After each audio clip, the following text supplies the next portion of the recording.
जय माता दी दोस्तों, कैसे हैं आप सब। चलिए शुरू करते हैं आज की कहानी। सरिता की शादी को 10 वर्ष हो गए। उसके पति अजीत का काम कुछ मंदा था।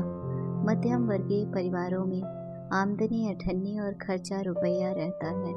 बच्चों के स्कूल की फीस, महंगाई की बढ़ती मार, ऊपर से दवाई गोलियों का खर्चा, कुल मिलाकर खर्च पूरा न पड़ पाता। रोज की किचकिच रहती। सरिता बहुत अधिक पढ़ी लिखी तो नहीं थी, लेकिन मन में कुछ करने की उमंग हो तो रास्ते नए खुल जाते हैं। सरिता ने एक स्कूल में प्राइमरी सेक्शन में अप्लाई किया तो उसे वहां नौकरी मिल गई। अब सरिता पर दोहरी जिम्मेदारी आ गई। घर पर भी काम करती और स्कूल का भी काम देखती।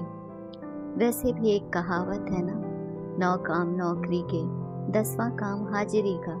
स्कूल के अध्यापकों की छुट्टी बच्चों की छुट्टी के बाद ही होती थी, इसलिए सरिता को आने में थोड़ी सी देर हो जाती। और आजकल स्कूलों में कल्चरल और स्पोर्ट्स एक्टिविटी बहुत होती हैं, जिस कारण अध्यापक स्कूल में अधिक समय देते हैं। सरिता सब मैनेज कर रही थी। सरिता की गैर हाजिरी में उसकी पड़ोसन उसकी सास के पास आकर खुसुर पुसुर करते हुए कहती, छुट्टी तो जल्दी हो जाती है स्कूल की, आपकी बहू ही रोज देर से आती है। पहले तो उसकी सास ने अनसुना कर दिया, लेकिन उसकी सास धीरे धीरे वह अपनी बहू पर शक करने लगी। बेटे समर्थ से भी उसकी चुगली कर दी। अच्छा भला घर का माहौल खराब रहने लगा। लड़ाई झगड़ा चीखना चिल्लाना आम बात हो गई थी। सरिता स्कूल जाने के लिए जल्दी उठती, क्योंकि उसे घर का भी काम निपटाना होता था। लेकिन अब उसकी दिनचर्या दिन प्रतिदिन खराब होने लगी। घर में क्लेश का माहौल रहने लगा। बच्चे भी सहमे से रहने लगे। कोई भी बच्चा अपने माता पिता के मध्य झगड़ों को पसंद नहीं करता।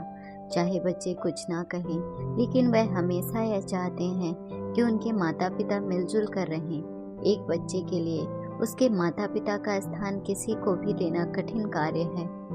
अच्छी भली घर गृहस्थी चल रही थी, मात्र शक की बुनियाद पर इसकी दीवारें हिलने लगी। रोज रोज के झगड़ों से तंग आकर सरिता ने भी फैसला कर लिया अलग हो जाने का। कोई स्त्री अगर अपना वजूद बनाने के लिए घर से बाहर जाकर काम करती है, तो सबसे पहले उंगली उसके चरित्र पर ही क्यों उठाई जाती है? यह एक विचारणीय प्रश्न है, लेकिन इसका उत्तर शायद किसी के पास नहीं। रक्षाबंधन पर उसकी ननद स्नेहा घर आई तो उसे घर के माहौल में परिवर्तन दिखाई दिया। उसने सबसे पूछा तो उसे सारा माजरा पता चला। उसने अपनी मम्मी को समझाया, मम्मी, काम करने में देर सवेर हो ही जाती है। मैं भी तो नौकरी करती हूँ, बल्कि मैं तो ऑफिस में काम करती हूँ। मुझे तो घर आने में रात भी हो जाती है। स्नेहा फिर समझाते हुए कहती है, आप लोग विश्वास करना सीखो। घर प्रेम और विश्वास से चलता है। विश्वास ही रिश्तों की बुनियाद होती है। आस पड़ोस के लोगों का काम होता है आग लगाना। बेटी की बात सुनकर सरिता की सास की बुद्धि कुछ पलटी। आज उन्हें बड़ा पश्चाताप हो रहा था कि मात्र पड़ोसियों के कान भर देने के कारण उन्होंने अपनी सींची हुई घर गृहस्थी उजाड़ कर ली। पर अब पछताए क्या होत, जब चिड़िया चुग गई खेत। अब सरिता की सास ने बड़ी हिम्मत कर अपनी बेटी बहू को बुलाकर बात साफ की। उन्होंने सरिता से माफी मांगी। बेटे को भी समझाया कि उन्होंने केवल सुनी सुनाई बातों पर विश्वास कर सरिता पर शक किया। समर्थ को भी अपनी गलती पर बहुत पश्चाताप हुआ। समर्थ की भी बहुत बड़ी गलती थी कि बिना कुछ जाने समझे उसने अपनी पत्नी पर शक किया। समर्थ की आंखों में अपने किए की बहुत शर्मिंदगी थी। उसने सरिता से उसे एक और मौका देने के लिए कहा।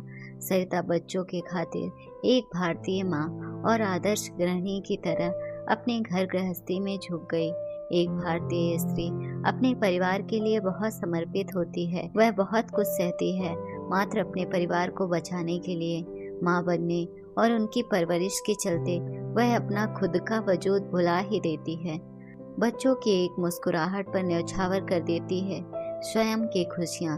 लेकिन पता नहीं क्यों उसके स्वयं के बच्चे और परिवारजन उसके त्याग की कीमत को नहीं समझ पाते। सरिता ने अपने आंसू पोंछे और वह फिर चली गई नाश्ता बनाने। आखिर उसके बच्चे सुबह से भूखे थे। खाया तो उसने भी सुबह से कुछ नहीं था, पर वह खुश थी क्योंकि सब कुछ पहले जैसा हो गया था। अगर आपको कहानी अच्छी लगी हो तो अपने दोस्तों के साथ भी शेयर कीजिए और कमेंट में ज़रूर बताइए कि कैसी लगी ये कहानी। और हाँ, चैनल को सब्सक्राइब करना ना भूलें। धन्यवाद दोस्तों।